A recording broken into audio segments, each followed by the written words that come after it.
Welcome back to the program. Well, the team behind business coaching tool Business Nest is heading to California as the only Australian finalist in the Intuit QuickBooks small business app Showdown, with a $100,000 prize up for grabs later this month. Now, the app uses AI to analyse financial data from MYOB QuickBooks to help SMEs identify easy areas to improve and boost cash flow. Well, for more entrepreneur and Business Managing Director Rhondalynn joins us now from our Melbourne studio. Rhondalynn, thanks very much for your time today. Look, just talk us through what you're a finalist at. Firstly, congratulations. What is it? Thank you.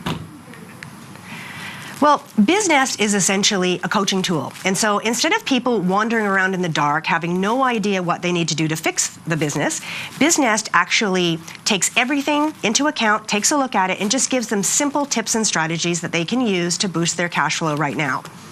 Where did the idea come from?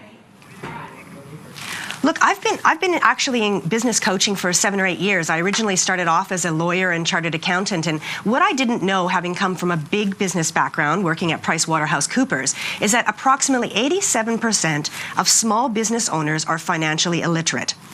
And this was a huge revelation to me, because when I went out and started helping people, I didn't realize that they couldn't read their financial statements. And so the reason that I created BizNest is because if a person can't read their financials, they likely can't also read dashboards and KPIs either.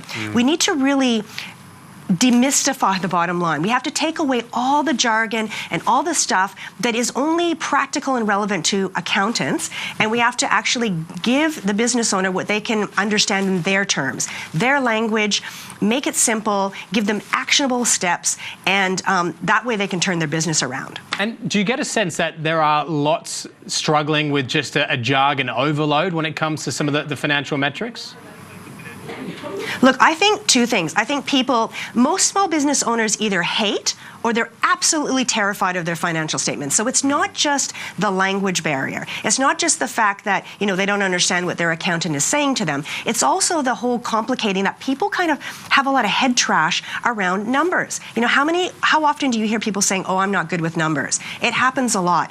And in order to have a successful business, you must be good with your numbers. The biggest mistakes that I see small businesses making in this country is they seriously think that if they just got more customers, it would actually fix their cash flow problems. And that's completely not the case at all. In fact, sometimes spending money in advertising and getting more sales will actually send your business bankrupt quicker.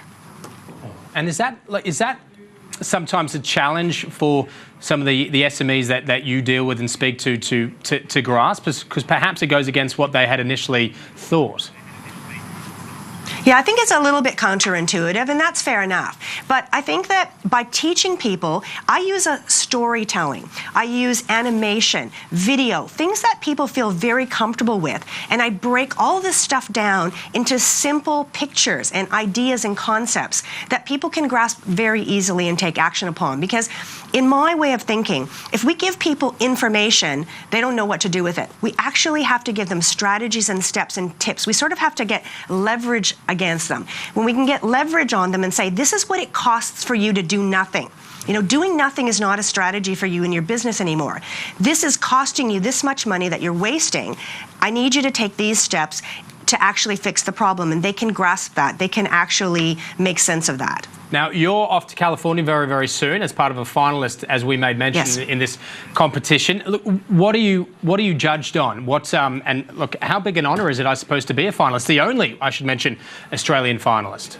Yeah, we're the only Australian finalist, and we're the only female-led tech team as well. So 75% of our coders and designers are also female. The industry average is about 12%. So, we're leading the way in helping women to get into technology and lead the way in coaching and online stuff as well. So that's good. But we're going to be judged on about 4 different things. One is our integration with QuickBooks, because of course QuickBooks is the sponsor of the event. The second thing will be our innovation. How unique is our idea? The third thing will be the size of the business problem that we actually solve for business owners. And cash flow is the #1 biggest business problem. So I feel pretty comfortable about that. And then the fourth one is basically how likely are we to be successful at commercializing the app? Rhondalynn, look, good luck with it. And we'd love to talk to you when you come back, hopefully as the winner. Thanks very much. Hey, we're not going to lose. We're definitely going to win, so. Positive attitude. Love it.